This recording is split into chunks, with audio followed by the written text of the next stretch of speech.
Testes a quente. Então, os testes a quente eles são realizados com o equipamento energizado, isso é, ele vai estar ligado lá na alimentação, tanto na rede elétrica, né, alternada ou na rede contínua.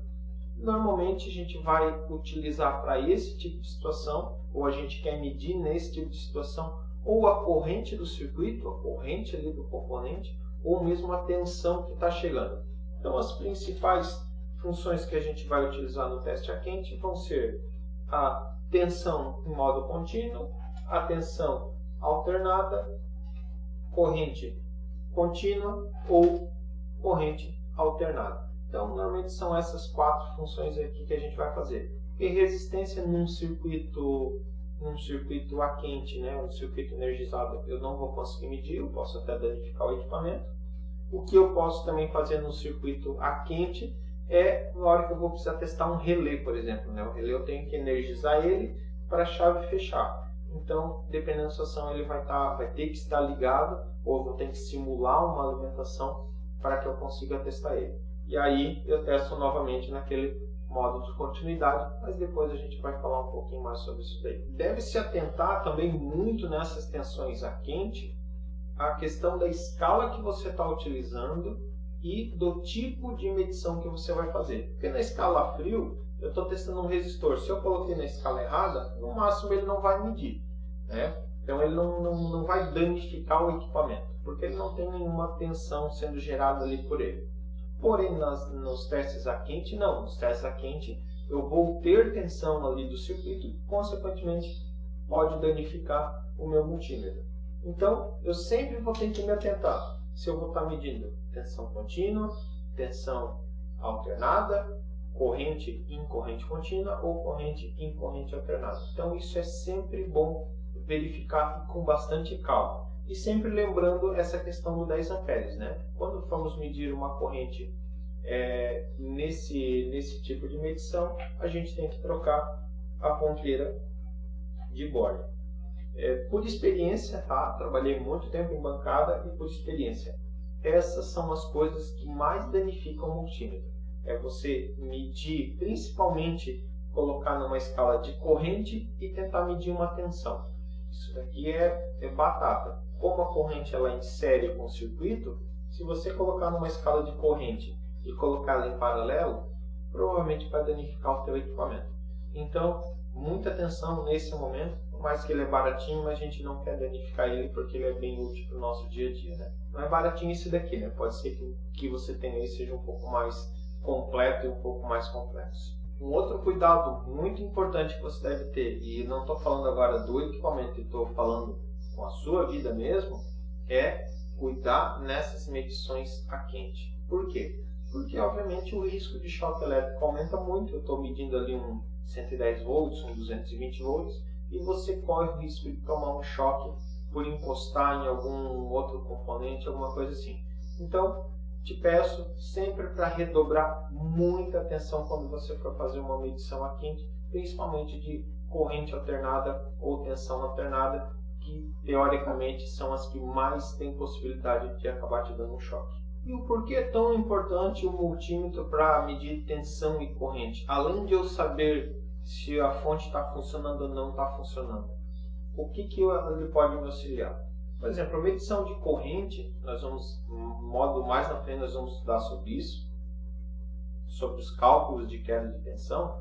Você pode analisar se a tensão que está chegando lá no teu equipamento está de acordo com a necessidade dele. Eu tenho aqui uma fonte 12 volts, tenho 200 metros de cabo de alimentação e tenho uma câmera na outra parte. A gente já estudou que todo condutor vai ter uma certa resistência e eu consigo medir se a tensão que está chegando lá está condizente com a câmera. Então, muitas vezes a gente ouve assim, a câmera não está funcionando à noite, a hora que liga o infra.